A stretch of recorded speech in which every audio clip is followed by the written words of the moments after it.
Markle and Prince Harry on path to slowly recede from the spotlight. Meghan Markle and Prince Harry are destined to slowly recede from top billing on the news agenda, much like two of the Duke of Sussex's distant royal relatives, according to a royal author. The Duke and Duchess of Sussex's brand depends on their royal connections, commentator and author Robert Hardman has claimed. And, as the time goes by following their split from the firm, they are destined to no longer be at the forefront of the news agenda, the royal expert added. In an interview with the website Right Royalty, Mr. Hardman said, "I think their brand depends entirely on their royal status and their royal connections, and therefore that's what they are going to have to trade on, however much they say otherwise.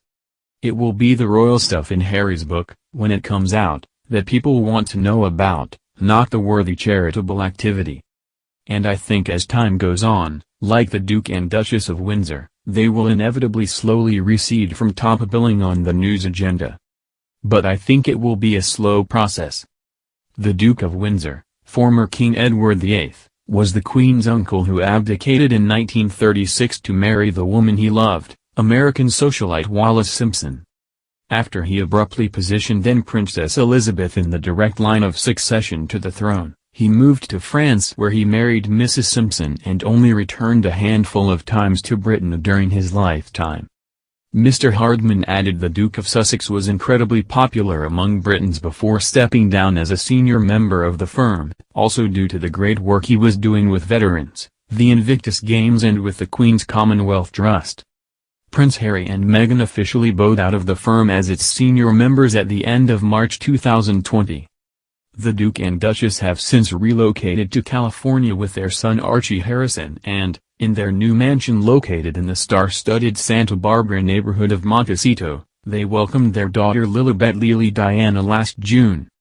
As they relinquished their senior roles in the firm, they had to return to the Queen their royal and military patronages and can no longer undertake royal duties.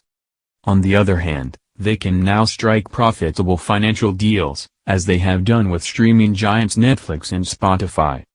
Prince Harry is currently working as executive producer of Heart of Invictus, a docuseries focused on a group of Invictus Games contestants and on the healing power of sport. The Duchess was also working as one of the executive producers of an animated series, Pearl, but the show was axed by Netflix as part of a wider cost-cutting move. Nevertheless, Meghan has her hands full as she is preparing to launch her first podcast for Spotify, Archetypes. The Duke is also continuing the work on mental health and well-being he started as a working royal, albeit as Chief Impact Officer of coaching and mental health firm BetterUp. Meghan and Harry are also carrying on with their non-profit work through the Arch Ewell Foundation, which they founded in late 2020. Among their main focuses, there are gender equality, racial justice, the fight against misinformation and the creation of a more humane online space. While the pair no longer have an active role within the royal family and, as non-working royals, they announced last week they will travel back to the UK to mark the Queen's historic Platinum Jubilee. A spokeswoman for Harry and Meghan said last Friday, Prince Harry and Meghan, the Duke and Duchess of Sussex are excited and honored to attend the Queen's Platinum Jubilee celebrations this June with their children. This announcement came minutes after Buckingham Palace said the sovereign had decided, after careful consideration, to invite only working royals on the Buckingham Palace balcony to watch the Trooping the Colour parade with her. The statement read, "After careful consideration, the Queen has decided this year's traditional Trooping the Colour balcony appearance on Thursday 2 June will be limited to Her Majesty and those members of the royal family who are currently undertaking official public duties on behalf of the Queen." Meghan and Harry aren't the only royals who will not be on the balcony this year. Prince Andrew and his daughters Eugenie and Beatrice have also been excluded, as well as the families of Zara Tindall and Peter Phillips, Princess Anne's children.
The statement read, "After careful consideration, the Queen has decided this year's traditional Trooping the Colour balcony appearance on Thursday 2 June will be limited to Her Majesty and those members of the royal family who are currently undertaking official public duties on behalf of the Queen."